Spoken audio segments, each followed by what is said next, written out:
All right, so let's start today's class.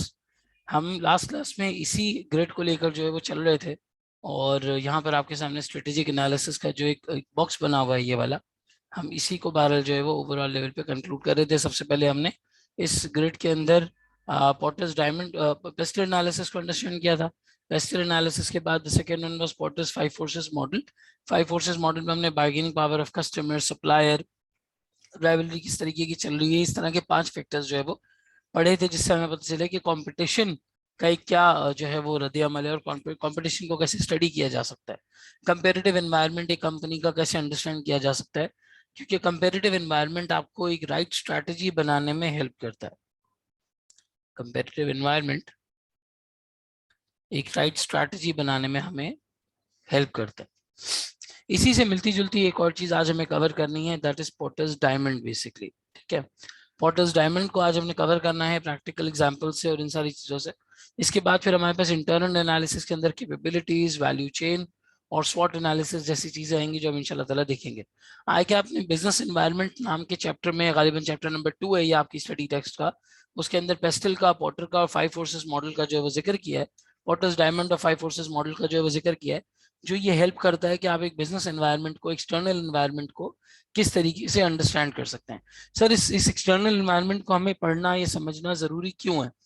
दो वजूहत की बिना पे जरूरी है। एक, अपॉर्चुनिटीज यहीं से फाइंड आउट की जाती हैं।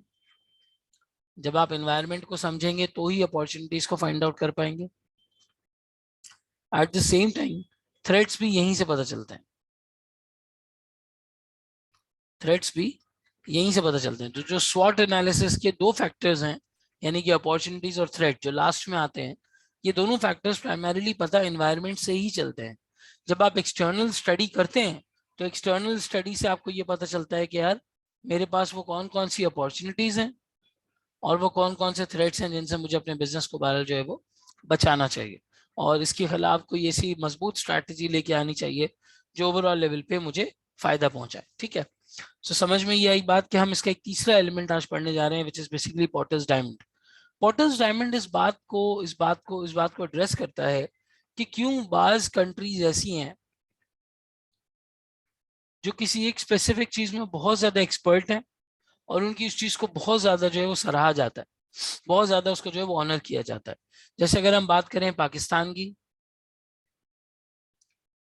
तो पाकिस्तान की जो चीज सबसे ज्यादा दुनिया में मशहूर है वो उसका एग्रीकल्चरल क्रॉप है।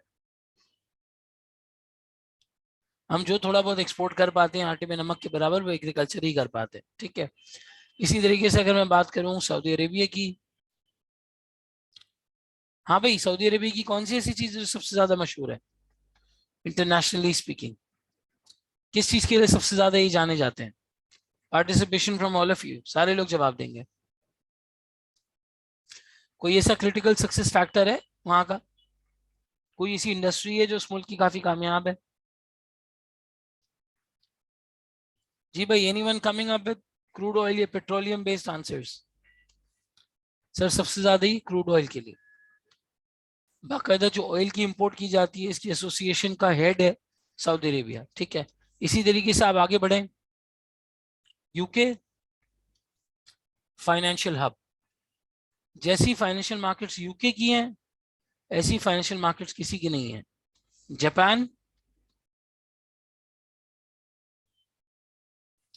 Machinery, automobile, machinery plus automobile बहुत ज्यादा मशहूर। ठीक है, चाइना मल्टीपल फैक्टर्स। लेकिन इन सब चीजों के अंदर आपको एक चीज ये नजर आएगी कि ये चीप प्रोडक्शन कर पाता है, हर चीज आपको ये सस्ते में बना के दे देगा। ठीक है, इसी तरीके से हम बात करें इंडिया,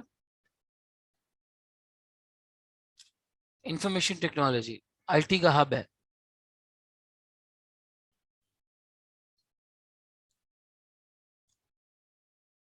इंडिया बेसिकली आईटी का हब है। ठीक है, अब ऑब्वियसली स्पीकिंग हमारे पास बहुत सारी बिजनेसेस में ये बड़ा क्रूशल डिसीजन होता है कि बिजनेस किस कंट्री में ऑपरेट करे या किस जगह पे ऑपरेट करे। अब एक स्टारबक्स जैसी चेन है पूरी दुनिया में, मैकडोनल्ड्स, केएफसी, बर्गर किंग, ये जो चेन्स है पूरी दुनिया में, तो ये कैसे इतने सक्सेसफुल हो गए? और किस जगह पे कैसा बिजनेस करना चाहिए, कौन सी जमीन पे किस तरह की चीज को उगाना चाहिए, मतलब आप किस मुल्क में किस तरह का बिजनेस कंडक्ट करेंगे, ये बेसिकली हमें पॉटर्स डायमंड समझने में हेल्प करता है कि यार क्यों बाज चीजों में बाज मुल्कों के ऊपर मतलब पेरिस के बहुत ज्यादा जो है वो परफ्यूम्स मशहूर हैं। इसी तरीके से आप यूरोप में चले जाएं तो यूरोपियन कंट्रीज के अंदर टूरिज्म और इन सारी चीज़ों को बहुत ज़्यादा जो है वो फ़रोग हासिल है। इसी तरीके से अफगानिस्तान बैटरीज में एक केमिकल इस्तेमाल होता है कि लिथियम इस्तेमाल होता है। लिथियम काफ़ी हद तक जो है वो काफ़ी मिकदार में अफगानिस्तान के अंदर मौजूद है। इसीलिए दुनिया का हर मुल्क जो है वो इस जगह पे कब्जा करने की कोशिश करता है, लेकिन बहरहाल अल्लाह ताला के करम से कर नहीं पाता। ठीक है, सो पोर्टर ने इन सवालों के जवाब देना शुरू किए। Porter tried to answer the following questions. Why does a nation become the home base for successful international competitors in an industry? Germany is renowned for car manufacture. German drive Audi, बहुत ज़्यादा मशहूर. Japan is prominent in consumer electronics. ठीक है. Why are firms based in a particular nation be able to create and sustain competitive advantage? उनके पास दूसरों से बेहतर advantage क्यों होती है against the world's best competitors in a particular field?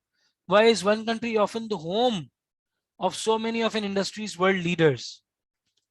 बहुत सारी इंडस्ट्रीज की मिलती जुलती आप जो है वो जैसे मैन्युफैक्चरिंग और इस तरह की आप चीजें देखेंगे, खासतौर पे रिसर्च एंड डेवलपमेंट, इनोवेशन। अगर आप इनोवेशन का हब देखें या R&D का हब देखें तो दुनिया की बेहतरीन इनोवेशन और बेहतरीन R&D जो है वो यूएसए में की जाती है। USA is known for it कि यार वहाँ की रिसर्च, वहाँ की डेवलपमेंट, वहाँ के नए प्रोडक्ट्स, ये सारी चीजें जो है वो they are basically known for it. Pakistan वगैरह के अंदर आप रेस्टोरेंटिंग का बिजनेस कर लो, बड़ा ही कामयाब बिजनेस है। रेस्टोरेंटिंग टाइप की चीज जो है वो चल जाएगी। दुनिया भर से लोग जो है वो यहाँ पे कोशिश करते हैं कि रेस्टोरेंट्स खोल सकें, ये चीजें कर सकें, क्योंकि यहाँ पे खाने पीने की खपत बहुत ज्यादा है और कोई ऑप्शन हमारे पास होता ही नहीं है। घर से कहीं निकलने का सोचते हैं तो ऐसा होता है कि यार बस फलां जगह पे खाना खाने चले जाएं, यही हमारी एंटरटेनमेंट है, यही हमारा घूमना फिरना, यही हमारा सब कुछ है। तो पोर्टर इस बात का जवाब देता है कुछ इस तरह से। Porter called the answers to these questions and of a national competitive advantage. He suggested that there are four main factors which determine national competitive advantage and expressed them in the form of a diamond. एक diamond की form में उसने जो है वो उसको basically represent किया और कहता ये है कि भाई चार चीजें मिलके होती हैं। पहला डिमांड कंडीशंस, डिमांड आपके पास मौजूद होनी चाहिए। दूसरा फैक्टर कंडीशंस। तीसरा फर्म स्ट्रक्चर, स्ट्रैटेजी, राइवलरी यानी बिजनेस की प्रेजेंस। प्रेजेंस कैसी है, कंपटीशन कैसा है, eight the same time related and supporting industries, उससे मिलती जुलती सपोर्टिंग इंडस्ट्रीज या रिलेटेड इंडस्ट्रीज आपके पास मौजूद है या नहीं मौजूद। फैक्टर कंडीशंस की एग्जांपल में क्या क्या आ जाता है हमारे पास? फैक्टर कंडीशंस में सबसे पहले आ जाता है physical resources such as land, minerals and weather. Capital, human resources such as skills, motivation, price and industrial relations, knowledge that can be used effectively in infrastructure। आप पाकिस्तान की पूरी एग्जांपल ले लो in the case of agriculture. हमारे पास weather suitable है, land fertile है, मिलती जुलती है, ठीक है, बहुत ज्यादा फर्टाइल लैंड हमारे पास मौजूद है। लेबर सस्ती है, चीप लेबर या इनएक्सपेंसिव लेबर आपके पास मौजूद है, आप अपने हल में खेतों में इनसे काम करा सकते हैं, ठीक है। इसके अलावा यहाँ पे लोग एक्सपर्ट भी हैं इस चीज के, एक्सपर्टीज भी लोगों के पास मौजूद है। बहुत जमाने से कराची के स्पोर्ट को ट्रेडिंग के लिए इस्तेमाल किया जाता है। तो मसाले वगैरह जो यहाँ से एक्सपोर्ट किए जाते थे यूके की तरफ और जो है उस वक्त ग्रेट ब्रिटेन की तरफ, वह भारत जो है वो एक्सपोर्ट किए जाते थे। तो यहाँ के लोगों की बहुत पुरानी एक्सपर्टीज भी है, लेबर भी मौजूद है, लैंड भी फर्टाइल है, वेदर भी है, और आप कह सकते हैं कि एट द सेम टाइम जागीरदाराना निजाम के अंदर कैपिटल भी है, यानी अवेलेबिलिटी ऑफ लैंड भी है। बहुत सारे जमींदार ऐसे हैं जिनके पास तरह की चीजें जो है वो मौजूद है, ठीक है। सो ये बहरहाल जब पांच चीजें मिलती हैं तो हम कहते हैं कि यार पाकिस्तान में फेवरेबल फैक्टर कंडीशंस हमारे पास जो है वो मौजूद है, जो इस चीज को बहुत ज्यादा हमारे लिए आसान कर देते हैं कि हाँ यार हम यहाँ पे ये काम कर सकते हैं। अब जैसे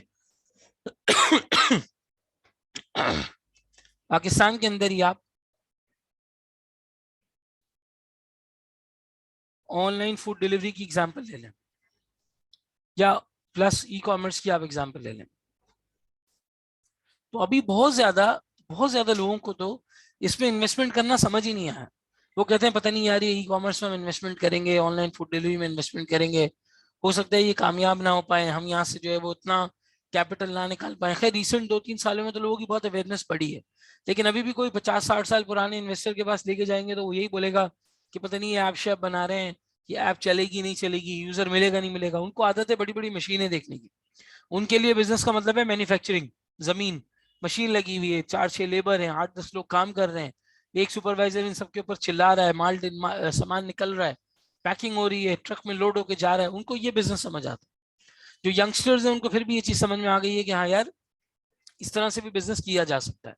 तो हमारे पास फिजिकल रिसोर्सेस तो हैं, कैपिटल देने के लिए बहुत ज्यादा एक्सेप्टेबिलिटी नहीं है,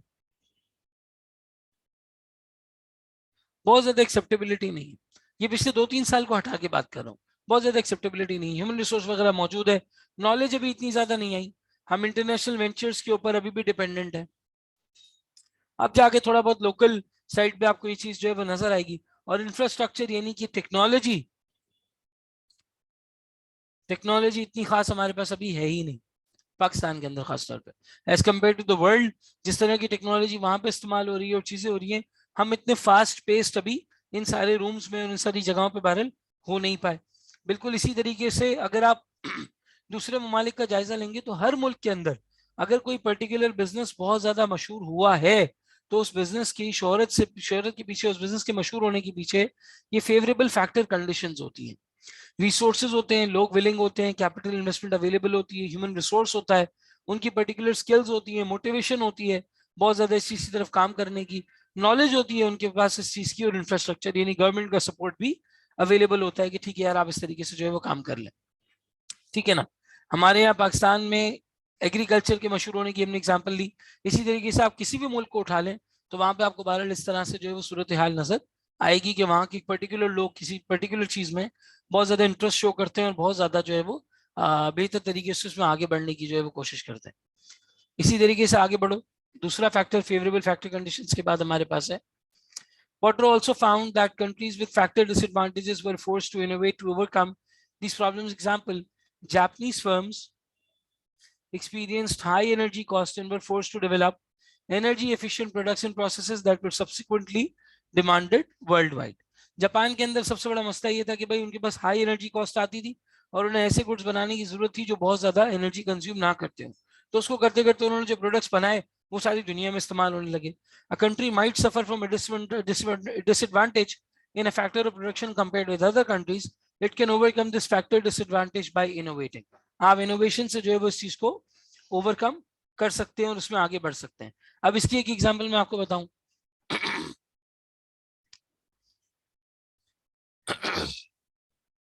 लाइक पाकिस्तान में इन्वेस्टमेंट्स की तरफ या लेट्स से डिजिटल एसेट्स की ट्रेडिंग की तरफ बहुत ज्यादा रुझान नहीं था, लेकिन जैसे ही यहाँ पे लोगों को क्रिप्टो के बारे में पता चला, अभी अगर क्रिप्टो खासी लॉस में है, क्रिप्टो के बारे में पता चला तो लोगों ने बहुत जल्द इसको अडॉप्ट कर लिया और अडॉप्ट करके उन्होंने फौरन इस चीज के ऊपर इनोवेट किया। इनोवेट किया यानी इसको अडॉप्ट किया, समझा, और दुनिया में 4th लार्जेस्ट कंट्री बन गए हम, जहां पे सबसे ज्यादा क्रिप्टो करेंसीज की एक्सेप्टेबिलिटी है, लोगों में इसकी ट्रेडिंग जो है वो पाई जाती थी बहुत ज्यादा। हम इनोवेट कर गए। बिल्कुल इसी तरीके से बहुत सारे ममालिक होते हैं उनके पास वो फैक्टर्स नहीं होते, लेकिन आहिस्ता आहिस्ता वो उन चीजों में आगे बढ़ते हैं और इनोवेट करके फिर किसी मकाम पे पहुंच जाते हैं। पाकिस्तान भी एक वक्त आजाद हुआ तो बहुत सारी रिसोर्सेज वगैरह हमारे पास नहीं थी, हमने स्टार्ट किया, करना शुरू किया, बहुत ऊपर गए। पीआईए हमारा दुनिया में एक माना जाना एयरलाइन था, हमने एमिरेट्स के पायलट्स को जो है वो ट्रेनिंग दी थी बाकायदा। एमिरेट्स की फ्लाइट से पहले जो ईके लिखा होता है, this is Emirates to Karachi या एमिरेट्स थ्रू कराची बेसिकली, वो इस चीज को याद रखते हैं आज तक कि यार पाकिस्तान ने उस वक्त में 2 एयरलाइंस उधार पे दी थी और हमारी पहली एयरलाइन दुबई से पाकिस्तान उड़ के जो आई थी वो पीआईए के पायलट्स ही लेकर आए थे। एमिरेट्स को उठाने वाले, खड़ा करने वाले पीआईए वाले थे, लेकिन आज पीआईए कहाँ है, एमिरेट्स कहाँ है, ये हमारे सामने जो है वो मौजूद है। बिल्कुल इसका डाउन साइड है। Creating favourable factor conditions. Japan suffers from a shortage of land. Its companies therefore find it difficult to allocate space to the storage of goods and materials. Japanese companies successfully overcome disadvantage of land shortage by developing the concept of JIT, just in time. छोटी जमीन छोटी जगह, innovate किया, नया concept लेके आए, इनकी industry चल पड़ी। Japan has employment laws that can make difficult to dismiss employees from the job. As a result, there was extensive use of automation to replace employees and hence avoid the difficulty involved in dismissing underperforming employees that gave Japan a lead over other countries in their production of high quality manufactured goods. वहाँ employees को निकालना आसान नहीं था, बहुत ज्यादा government का influence हुई चीजें थी, ये ऑटोमेशन ले आए, बोले एम्प्लॉय चाहिए ही नहीं. Switzerland has suffered from a comparatively small population. It has a long tradition of excellence in the production of watches and overcame the problem of labor intensive watch production by developing innovative high quality watch designs. Innovative high quality watch designs. इसी तरीके से Dubai की तरफ आ जाओ. Dubai का एक time में success factor क्या था? तेल. अब इन्हें पता था कि यार ये रिजर्व्स एक दिन खत्म हो जाने, these reserves are going to be finished. तो इन्होंने क्या किया? इन्होंने इनोवेट किया और ये शिफ्ट कर गए टूरिज्म की तरफ. पहले भी हमने इसकी एग्जांपल डिस्कस की है, ठीक है. आहिस्ता आहिस्ता अब सऊदी अरेबिया भी इस तरफ आ रहा है, टूरिज्म की तरफ आ रहा है. कतर, अबू धाबी, अजमान, रासल खेमा, शारजा, ये सारे लाइनअप हुए हैं कि वहां पे टूरिज्म बहुत ज्यादा जो है वो फ्लरिश किया जाए और आहिस्ता आहिस्ता ये पूरा यूएई का खित्ता लोगों के लिए एक बेहतरीन ट्रैवल की जो है वो डेस्टिनेशन बन जाए. फिर इसके बाद it has been argued that the success of Switzerland in international banking is due largely to the language skills of its population and the consequent ability of Swiss bankers to establish a good relationship. Swiss के जो लोग हैं वो languages बहुत ज्यादा बोल सकते हैं और एक अच्छा रिलेशनशिप बनाने में बड़े माहिर होते हैं, इसीलिए इनके साथ जो है वो बहुत ज्यादा लोग जुड़ गए और इनका बैंकिंग का जो सेक्टर है वो बड़ा कामयाब हो गया. ठीक है, अब एक लोकल एग्जांपल इसके ऊपर ले लेते हैं. पाकिस्तान में दो कम्युनिटीज को मैंने देखा है, एक मेमन कम्युनिटी और दूसरा पंजाबी कम्युनिटी. पंजाबी में भी अगर मैं स्पेसिफिकली बात करूं तो मैंने आई गेस चिनोटी हजरात को बड़ा देखा है. इनकी अगर आप बेसिकली इनका अगर आप फैक्टर देखेंगे so they are basically good with numbers. इन दोनों को उठा के पिक कर लो, ये नंबर्स में अकाउंटेबिलिटी हिसाब लेने देने में बड़े पक्के होते हैं, ठीक है ना. और बहुत ज्यादा लैविश लाइफ्स और इस तरह से कि बहुत पैसा उड़ाना एक वक्त में, इसके इतने ख्वाहिशमंद भी नहीं होते, तभी कभी कभी लोग इन्हें कंजूस भी कहते हैं. आप इन दोनों को उठा लें, इनका क्रिटिकल फैक्टर है बिजनेस. क्रिटिकल फैक्टर बिजनेस है. बिजनेस में बहुत ज्यादा पंजाबी फैमिलीज और eight the same time Memon families आपको नजर आएंगी पाकिस्तान के अंदर. क्यों? एक इननेट एक बिल्ट इन हुआ हुआ है, अल्लाह ताला ने उस कौम के अंदर इस चीज को जो है वो बिल्ट इन कर दिया, ये क्वालिटी दे दी है. इसी तरीके से अगर मैं ग्लोबली बात करूं तो ज्यूज इसके अलावा Hindu community as well, they are also good with business. Hindus में भी अगर मैं स्पेसिफिकली बात करूं तो गुजराती लोग बहुत ज्यादा, क्योंकि वो तमाम फैक्टर कंडीशंस जो इस काम को करने के लिए जरूरत के तौर पे होते हैं वो मौजूद है. घर वालों का जहन बना हुआ है, ठीक है. आबा अजदाद ने इसी तरह के काम किए हैं तो कैपिटल रिसोर्सेस ये चीजें मौजूद हैं. मेंटोरिंग घर से मिलती है. आदत के अंदर मैथमेटिक्स और हिसाब किताब, अकाउंटेबिलिटी, बहुत सारा पैसा कमाना, ये ख्वाहिश जो है वो अवेलेबल है. फिर खानदान में मिलते जुलते लोग होते हैं जो इंडस्ट्रीज में काम कर रहे होते हैं, उनसे हेल्प मिल जाती है या उनके साथ आपको इन्वेस्टमेंट करने की अपॉर्चुनिटी मिल जाती है. तो वो वाले कम ही प्रेफर करते हैं कि हम बहुत ज्यादा नौकरी की तरफ जाएं, वो अपने काम को प्रेफर करते हैं और आगे बढ़ते हैं. इसी तरीके से जो हमारे पास कराची के अंदर सबसे ज्यादा मेहनती मैं कहूंगा कि काम करने वाले लोग हैं वो उर्दू स्पीकिंग लोग हैं. मतलब जिन्हें आप महाजिर कम्युनिटी कहते हैं, हिजरत करके तो खैर ये लोग भी आए थे इंडिया से, लेकिन आप महाजिर कम्युनिटी कहते हैं. ये बहुत ज्यादा मेहनत और डेडिकेशन से जो है वो काम करना चाहते हैं. बिजनेस की जितनी टेंशन लेने की इतनी ज्यादा महाजिर कम्युनिटी में ट्रेंड नहीं है, लेकिन जो काम है उसको बड़े तरीके से करना है, अपने वक्त पे आना है, अपने वक्त पे जाना है और डिसिप्लिन तरीके से काम को डिलीवर कर देना. मैंने एटलीस्ट ये चीज देखी है. वो नौकरी में बड़ा अच्छा सर्वाइव कर जाते हैं और बड़ा अच्छा जो है वो उससे गेन भी कर लेते हैं. तो ये बहरहाल डिपेंड करता है families to families, mindset, thought process कैसा है, क्या नहीं है. वहाँ पे एक ट्रेंड इस तरीके से होता है कि जी उन्हें बहरहाल अगर सेटलमेंट का मौका मिल जाए पाकिस्तान से बाहर का तो वो सेटलमेंट का मौका वो जो है वो नहीं करते, हाथ से नहीं जाने देते. इसी तरीके से बास कम्युनिटीज आपको नजर आएंगी कि उनके यहाँ मोटिव बना हुआ होता है कि यार हमने पाकिस्तान से बाहर फला मुल्क के अंदर सेटल हो जाना है. तो वहाँ पे उनकी एक बड़ी तादाद होती है जो वहाँ पे काम कर रही होती है. दुबई में अगर आप देखें तो हमारे जो पख्तून भाई हैं, पठान हजरात वगैरह हैं, ये काफी दुबई के अंदर सेटल हुए हुए हैं, और दुबई की जो लोकल मार्केट्स हैं जो जनरल पब्लिक के लेवल पे हैं, बरदुबई या डेरा वगैरह की जो जगहें हो गई, यहाँ आप जाके देखें सारी मार्केट्स इनके हाथ में है। तकरीबन सारी दुकानें जो है वो इनके हाथ में है, और इन्होंने कई सारा सामान वहां पे रखा हुआ है। एक बिजनेस माइंडसेट है, उस माइंडसेट के तहत जो वहां पे वो काम कर रहे हैं। सवाल ये पैदा होता है कि क्या वो फेवरेबल फैक्टर कंडीशंस वहां पे मौजूद हैं, यानी रेलेवेंट नॉलेज, एक्सपर्टीज, उस काम को करने की मोटिवेशन, उसका कैपिटल, फिजिकल रिसोर्सेज, और अगर फिजिकल काम नहीं है तो intellectual mindset, intellectual thought process, ये अगर अवेलेबल है तो इस चीज को वह काफी हद तक फरोग मिलता है, काफी हद तक उसको जो है वो अपलिफ्टमेंट मिलती है। फिर at the same time second level पे we have demand conditions. Demand conditions में जिस चीज की आप बात कर रहे हैं, क्या उसकी एक स्ट्रॉन्ग डिमांड हमारे पास मौजूद है फॉर द प्रोडक्ट और सर्विस और नॉट। ठीक है, जैसे पाकिस्तान की जो एग्रीकल्चर वाली चीज है उसकी डिमांड दुनिया में मौजूद है, ना कि सिर्फ एग्रीकल्चर, बल्कि हमारा टेक्सटाइल, इसकी भी बहुत ज्यादा दुनिया में डिमांड मौजूद है, और स्पोर्ट्स गुड्स। स्पोर्ट्स की जो चीजें यहाँ फैसलाबाद, सियालकोट वगैरह में बनती हैं, ये दुनिया में काफी हद तक जो है वो बिकती है। तो इसको लगाने के लिए हमारे पास फैक्ट्रीज भी हैं, हमारे पुराने सेठों का कैपिटल भी है, उनकी नॉलेज भी है, उनके पास लेबर भी है, स्किल भी है, और सबसे जरूरी मोटिवेशन भी है।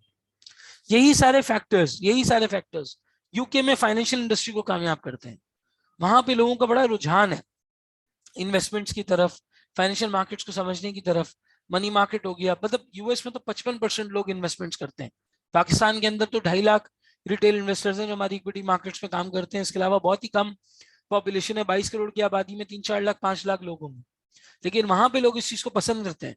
तो वहां पे बड़े फाइनेंशियल इंस्टीट्यूशंस भी हैं, वहां के लोग इस चीज को सीखते भी हैं, उनकी मोटिवेशन भी है, कैपिटल भी ठीक ठाक। बहरहाल दुनिया पर हुकूमत की है यूके ने एक जमाने में, लेबर भी मौजूद है, स्किल भी मौजूद है बहुत ज्यादा, और फिर उसके बाद दुनिया भर में उसकी डिमांड भी है,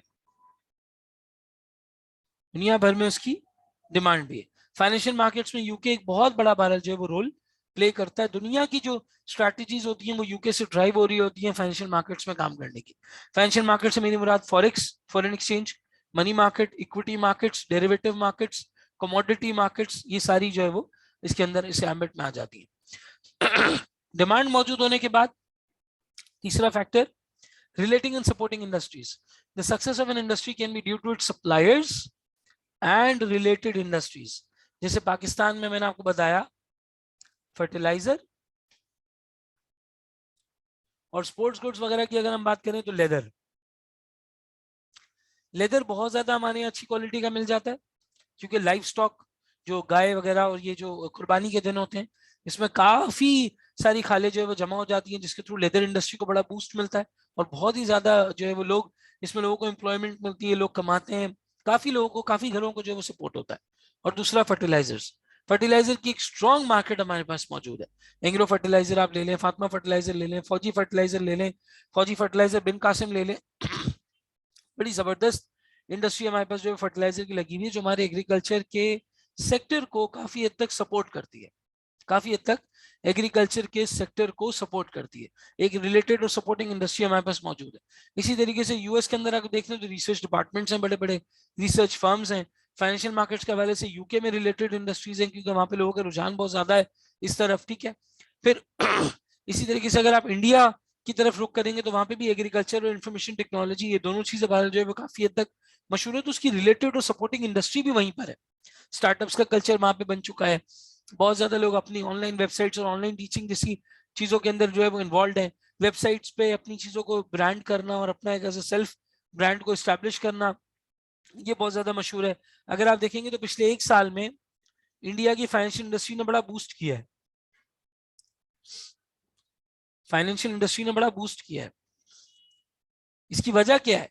बहुत यंग लोगों ने म्यूचुअल फंड्स में आना शुरू कर दिया है, म्यूचुअल फंड्स वहां मौजूद हैं। ठीक है, ब्रोकरेज हाउसेस मौजूद हैं, जीरो था वगैरह अगर आप जाके देखेंगे, ये इंडियन स्टार्टअप्स हैं बेसिकली, ये ब्रोकरेज हाउसेस वगैरह जो है वो मौजूद है। रिलेटेड इंडस्ट्रीज अगर आपके पास मौजूद हो तो एक बिजनेस बड़ा जबरदस्त जो है वो फराग हासिल कर लेता है, बड़ा जबरदस्त प्रमोट हो जाता है। फिर आ जाती है उसके बाद बात firm strategy, structure and rivalry. Organization goals can be determined by ownership structure. Unquoted companies may have slightly longer time horizons to operate in because their financial performance is subject to less than scrutiny than quoted companies. They may also have different return on capital requirements. Porter found that domestic competition was vital as spur to innovation and also enhanced global competitive advantage.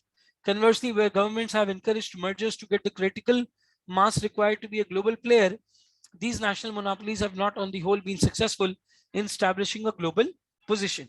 यहाँ पे basically ये बताया जा रहा है कि यार आपके पास वो कंपनी बनाने का स्ट्रक्चर मौजूद है, आप कोटेड अनकोटेड कंपनीज बना सकते हैं, आप एक लीगल स्ट्रक्चर के थ्रू लोगों को बुला सकते हैं, बता सकते हैं, तो आपके पास एक लीगल स्ट्रक्चर मौजूद है, लोकल कंपटीशन मौजूद है क्योंकि वो आपको बेहतर करने में जो है वो हेल्प करता है, और आपके पास स्ट्रैटेजी फर्म बनाने की कैपेसिटी पाकिस्तान के अंदर है. अब जैसे फॉर एग्जाम्पल मैं पाकिस्तान में बताऊं तो स्टार्टअप्स का culture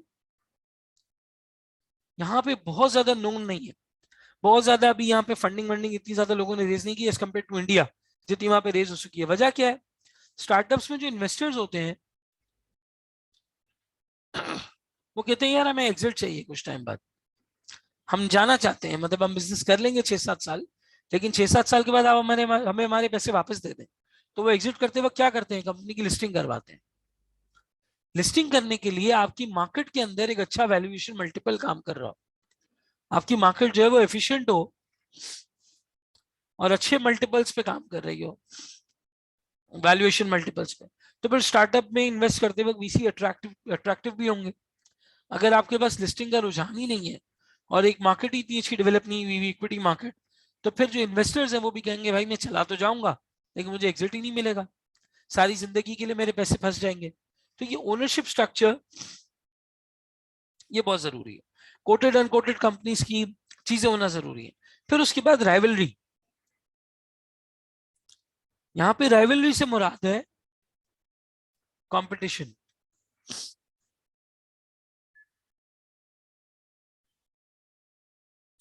competition in the sense यार आपके पास लोकल प्लेयर्स हो,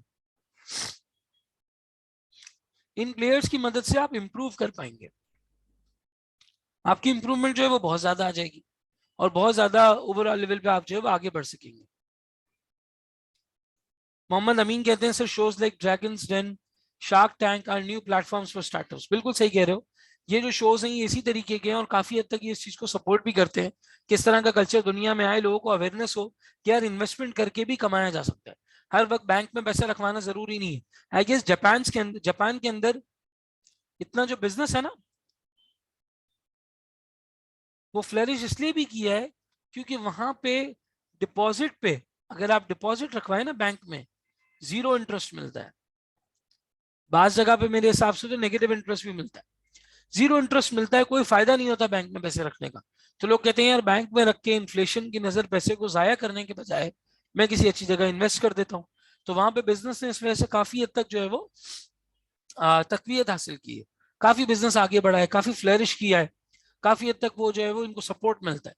तो ये चारों चीजें पॉटर ने अपने एक डायमंड शेप के अंदर बताइए कि भाई ये चारों चीजें जरूरी है. एक, रिलेटेड फैक्टर्स आपके पास हो, फैक्टर कंडीशंस, फिर उस चीज की डिमांड भी हो जिस पे आप काम कर रहे हैं, फिर आपके पास उसकी बनाने की कंपनी, उसके अलावा स्ट्रक्चर, राइवलरी, लोकल प्लेयर्स मौजूद हो, और फिर रिलेटेड और सपोर्टिंग इंडस्ट्रीज भी मौजूद हो, रिलेटेड और सपोर्टिंग इंडस्ट्रीज भी मौजूद हो. ऐसी इंडस्ट्रीज हो जो बेसिकली हमें इस चीज के ऊपर काम करने में कारआमद है. अब जैसे फॉर एग्जांपल ऑटोमोबाइल है,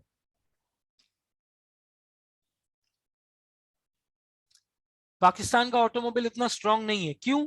क्योंकि हमारे पास इसका जो रॉ मटेरियल है या जो इनपुट्स होते हैं उनकी मैन्युफैक्चरिंग ही नहीं है. हम पूरे पार्ट्स बाहर से इंपोर्ट करते हैं, यहाँ लाके गाड़ी को सिर्फ और सिर्फ असेंबल कर देते हैं, सिर्फ हम असेंबल कर देते हैं. क्यों? क्योंकि उसकी मैन्युफैक्चरिंग अवेलेबल ही नहीं, सिर्फ और सिर्फ हमारे पास आती है, असेंबली आती है.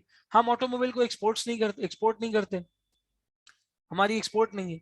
हम इंतहाई सस्ती चीजें एक्सपोर्ट करते हैं. वेजिटेबल फ्रूट्स के वो पैसे नहीं मिलते जब आप एक बना बनाया कपड़ा बाहर एक्सपोर्ट करते हैं या गाड़ी बना के बाहर एक्सपोर्ट करते हैं या कोई और चीज इस तरह की, for that matter electronic items हो गई, मशीनरी हो गई, या आप बना के, मतलब भला हो साजगार नाम की कंपनी का जिसने इथियोपिया में रिक्शे एक्सपोर्ट करना शुरू किए.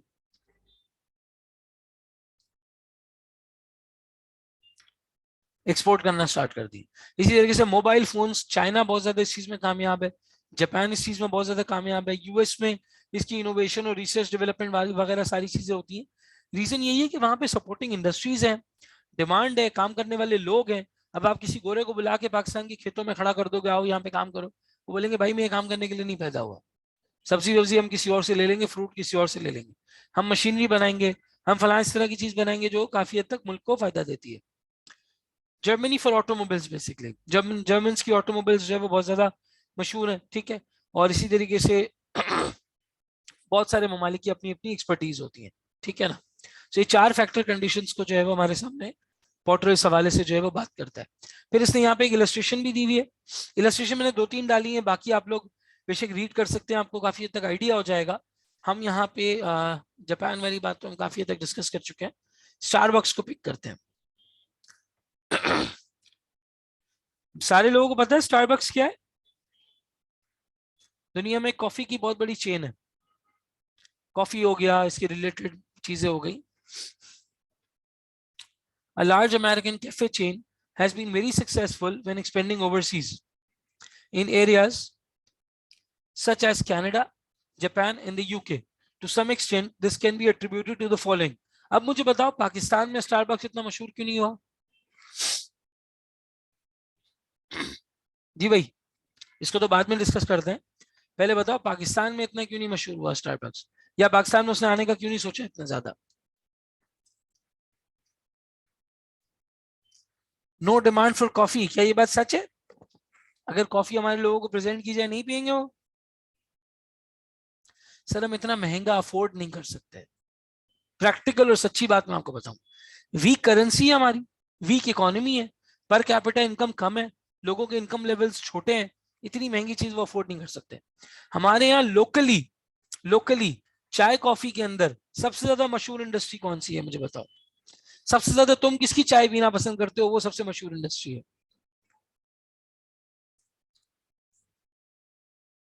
ठीक है, चलो चाय की बात कर लेते हैं। अमीन सही कह रहे हो, सर हम चाय की तरफ ज्यादा इंक्लाइंड है पाकिस्तान इंडिया के लोग। तो चाय में हम सबसे ज्यादा किसकी चाय पसंद करते हैं? यार ये फिर भी तो थोड़ा इंग्लिश हो गया। पठान की चाय 100%। ढाबा, सिंपल ढाबे की बात है। ये मेरे घर के नीचे 2-3 ढाबे हैं, सैटरडे को दोस्त आते हैं तो हम शुरू में यहीं पे बैठते हैं, फिर वहां से प्लान व्लान करके कहीं आगे बढ़ते हैं। शुरू में हम यहीं बैठते हैं और बहुत ही ज्यादा कीमती लोगों का जो है वो पसंदीदा मशगला है चाय के होटल पे बैठना है जी। चाय के होटल पे आजा, बैठ के बात करते हैं, दो दोस्त एक दूसरे को यही बोलेंगे। अब ये पूरी एक इंडस्ट्री है, अगर आप नोट करो ना, कराची में, इस्लामाबाद में, लाहौर में और ऊपर कोयटा पेशावर वगैरह की तरह ये इंडस्ट्री है। अच्छा, इसके फेवरेबल फैक्टर कंडीशंस क्या है? सबसे पहला सस्ती इंडस्ट्री है, हमारे लोग थोड़े से पैसों से इसको स्टार्ट कर सकते हैं। दूसरा, मुल्क में डिमांड है, पाकिस्तानियों की बहुत ज्यादा डिमांड मौजूद है इस चीज को लेके। चाय बहुत ज्यादा शौक से पीना है, एक 25 रुपए का 30 रुपए का कप मंगवाना है, 2-2 ढाई-ढाई घंटे होटल पे बैठ जाना है। पठान आपको कुछ भी नहीं बोलेगा आके कि आप उठ जाओ, ये करो वो करो, खामोशी से आप बैठे रहेंगे। कभी पराठा आ रहा है, कभी अंडा आ रहा है, कभी चाय आ रही है, कभी कुछ आ रहा है, कभी कुछ आ रहा है। डिमांड कंडीशंस आ गई, पैसा लगाने के लिए लोग तैयार होते हैं। फिर जो हमारी रूरल एरियाज की जो आवाम है, जो पख्तून भाई हैं, वो एक अच्छी अर्निंग के लिए पाकिस्तान कराची की तरफ जो है वो रुक करते हैं, तो वो यहाँ पे होटल पे काम करने के लिए तैयार होते हैं। प्लस उनकी फैमिलीज गांव वगैरह में होती हैं, तो वो यहाँ शहर में 12-12, 14-14, 16-16 घंटे काम करने के लिए रेडी होते हैं।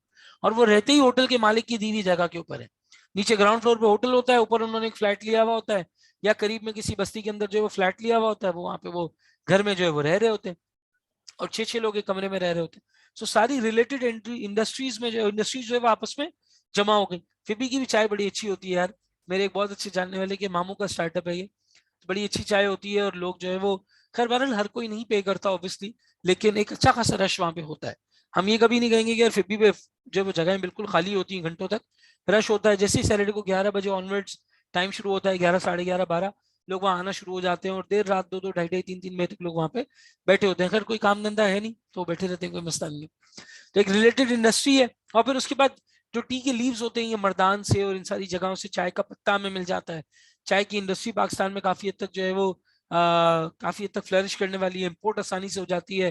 फिर अगर इम्पोर्ट करते हैं तो उसकी जो जो जो उसके फॉर एग्जांपल अमाउंट है वो रिलेटिवली कम होता है, बनाना आसान है, बिक आसान से जाती है, डिमांड है, लेबर मौजूद है, मोटिवेशन है।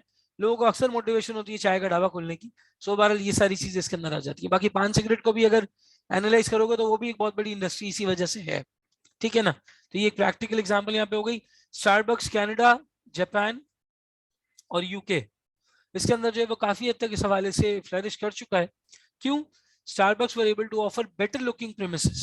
वहां के लोग अफोर्ड कर सकते थे कि जो है वो इस तरह की प्रीमिसेस को पैसे दें, लेकिन अब वहाँ पे मीटिंग्स वगैरह के लिए बार बार मीटिंग रूम चाहिए, कोई पर्टिकुलर जगह चाहिए नहीं यार, स्टारबक्स पे आ जाओ, बैठेंगे, कॉफी भी पियेंगे, सस्ती कॉफी होगी, बात भी हो जाएगी, अच्छी प्रीमिसेस भी मिल जाएगी, कार पार्किंग भी मिल जाएगी, सहूलत भी होगी, एसी भी चल रहा होगा, वाईफाई भी होगा, कोई लैपटॉप वैपटॉप है वो भी कनेक्ट कर लेंगे, चार्जिंग पोर्ट चार्जिंग स्टेशन भी होगा।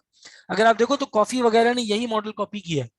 इतनी महंगी कॉफी नहीं है उनकी, लेकिन कॉफी वगैरह कॉफी नहीं बेचता, वो जगह बेचता है अपनी, कि आओ यहाँ पे बैठो, चार्जर लगाओ, जितने घंटे काम करना है करो। 70 रुपए का, 80 रुपए का या 180 रुपए का आप एक कप 200-250 रुपए की कॉफी आप लेके बैठ जाए, चाय या कॉफी लेके बैठ जाए, और आप जो है वो 2-2.5 घंटे वहां पे काम करें, कोई आपको डिस्टर्ब करने वाला नहीं होगा। फिर अगर किसी को पता हो तो ये हमारे यहाँ कराची में कौन सी जगह, ये टीपू सुल्तान, टीपू सुल्तान वाले डंकिन डोनट्स आप जाएं, वो स्टार्टअप्स का हब बना हुआ है, वो दूसरा एनआईसी है।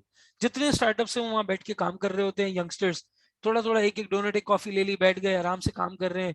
200-400 रुपए का खर्चा होता है, 6-6 8-8 घंटे काम कर रहे होते हैं, मीटिंग्स कर रहे होते हैं, मिल रहे होते हैं लोगों से। मैं खुद वहां पे एक आध स्टार्टअप के साथ एफिलिएटेड था, तो मैंने वहां पे बैठ के काम किया है, और बड़ा एक जबरदस्त माहौल बना हुआ होता है। तो स्टारबक्स ने सबसे पहले वो बेटर लुकिंग प्रीमिसेस दे दिया, वो माहौल दे दिया। हमारे यहाँ यही चीज कॉफी वगैरह कर रहा है, मुझे नहीं पता उसकी एग्जैक्ट स्पेलिंग क्या है, वो ठीक कर लेना तुम लोग। Demand condition, Starbucks has developed in US market where customers were very demanding. वहां पे कॉफी बहुत ज्यादा चलती है। Each customer wanted a bespoke personal experience, and Starbucks had to develop systems to cope with such, as allowing customers to choose which bean to use, whether to use milk or cream, size of the cup, etc. ठीक है। अच्छा, वहां पे ना ठंड की वजह से, वहां के वेदर की वजह से बहुत ज्यादा लोग कॉफी को पसंद करते थे, वेदर की वजह से कॉफी को पसंद करते थे, ठीक है ना। और काम करते हुए आपको नींद नहीं आती, ये सारी जो छोटे छोटे फैक्टर्स हैं, इसने बहरहाल यूएस में काफी अच्छा इनको मौका दिया। तो फिर उन्होंने कॉन्सेप्ट लेके आया कस्टमाइजेशन का। उन्होंने बोला भाई लोगों को अपनी कॉफी खुद चूज करने दो। इसी तरह पाकिस्तान में हमारे पास सबवे है। डाइट फूड में अगर आप देखो तो Subway is one of the very few options जो मुझ जैसे डाइट करने वालों को, अगर मैं डाइट कर लूँ तो मुझ जैसे डाइट करने वालों के लिए जो है वो बड़ा एक मतलब एक कह लो कि one of the few options है जहाँ पे आप जाके एक हल्का कम कैलोरी वाला सैंडविच बनवा सकते हैं, और अपनी मर्जी की उसमें वेजेस डलवा के, चीजें डलवा के आप एक मतलब, मैं होता महंगा है, सस्ता नहीं होता इतना ऑब्वियसली, लेकिन आप एक मतलब कम कैलोरी मील जो है वो एक पर्टिकुलर टाइम पे जो है वो खा सकते हैं। सबवे ने यही कल्चर पाकिस्तान में बनाया हुआ है, हालांकि आई गेस ये इंटरनेशनल चेन है। एट द सेम टाइम यहाँ पे जो डिमांड कंडीशंस हैं वो कॉफी के हवाले से इन ममालिक में मौजूद थी। फिर स्ट्रक्चर और rivalry. Existing suppliers in these new countries were often small, local, and undifferentiated. Starbucks were able to offer a branded experience with economies of scale. सस्ता भी ऑफर किया और ब्रांडेड भी ऑफर किया, which kept the cost down. The skills it developed in achieving huge success in domestic market were exploited to the full in these new markets. The result is that Vancouver and London now have more Starbucks than New York. New York से ज्यादा London में और Vancouver में, Vancouver is basically in Canada, इन दोनों जगहों में ज्यादा स्टारबक्स मौजूद हैं। इन सारी चीजों की वजह से कंपनी बना सकते थे, डिमांड मौजूद थी, कस्टमाइजेशन ले आया, अच्छा एक्सपीरियंस दे दिया, सप्लायर्स को ऑनबोर्ड कर लिया, ब्रांडेड एक्सपीरियंस दे दिया कॉफी का। मैंने सऊदीया में जितना अरबियों को स्टारबक्स पीते हुए देखा है, और कोई चीज इतना ज्यादा वो पसंद नहीं करते।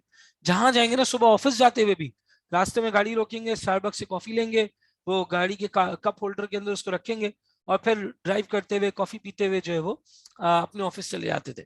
However, Starbucks has been slow to expand into some markets such as Germany and France, which are much larger than the markets such as UK and Japan. This can be put down to, अब वो Germany और France में नहीं कर पाए, पाकिस्तान में भी नहीं कर पाए, क्या वजह है आओ देखते हैं। These countries have established cafe cultures and consumers are already experiencing high quality environment. Already यहाँ पे गैप नहीं था, यहाँ ऑलरेडी लोग इतने फारिग थे कि पड़े रहते थे इस तरह की कैफेज में और प्रीमिसेस में, तो इतना मसला हुआ नहीं, इतनी डिमांड जनरेट नहीं हुई। Consumers often have little diversity in their taste in these countries and there is less demand for bespoke products. Customization का इतना रूम नहीं था यहाँ पे, लोगों की कोई बहुत ज्यादा ऐसी चॉइस नहीं थी कस्टमाइजेशन की जरूरत नहीं पड़ी। Existing cafes have built up a reputation. उनकी already एक reputation बनी हुई थी, loyalty that Starbucks might struggle to overcome. Whereas Starbucks is often seen as differentiated in markets such as Japan and the UK, it is likely to be perceived as a low-cost alternative in markets such as Germany and France. वहाँ पे एक अच्छा reputation वगैरह ये सब बना हुआ था, तो इतना इनको फरोग वहाँ पे मिल नहीं पाया. So Potter's Diamond can be used to choose between overseas destinations for expansion. अगर आप कभी बाहर एक्सपेंड कर रहे हैं तो आप ये पॉटर्स डायमंड को इस्तेमाल कर सकते हैं कि भाई आप वो कंट्री चूज करते वक्त इस बात का अंदाजा लगा लें कि क्या वो क्रिटिकल सक्सेस आपको वहां मिलेगी या नहीं मिलेगी, आप उस चीज को जो होनी चाहिए वो एंजॉय कर पाएंगे या नहीं कर पाएंगे. सो इन्हें 12 लिंदो ममालिक के अंदर ये नहीं मिल पाई. So these are basically these 4 conditions. हमने बहुत सारी एग्जांपल्स के साथ इनको जो है वो अंडरस्टैंड किया और समझने की कोशिश की. यहाँ पे हमारा ये कॉन्सेप्ट मुकम्मल हो जाता है. अब हम अपने अगले सेगमेंट में इसकी केस स्टडी की तरफ चलते हैं.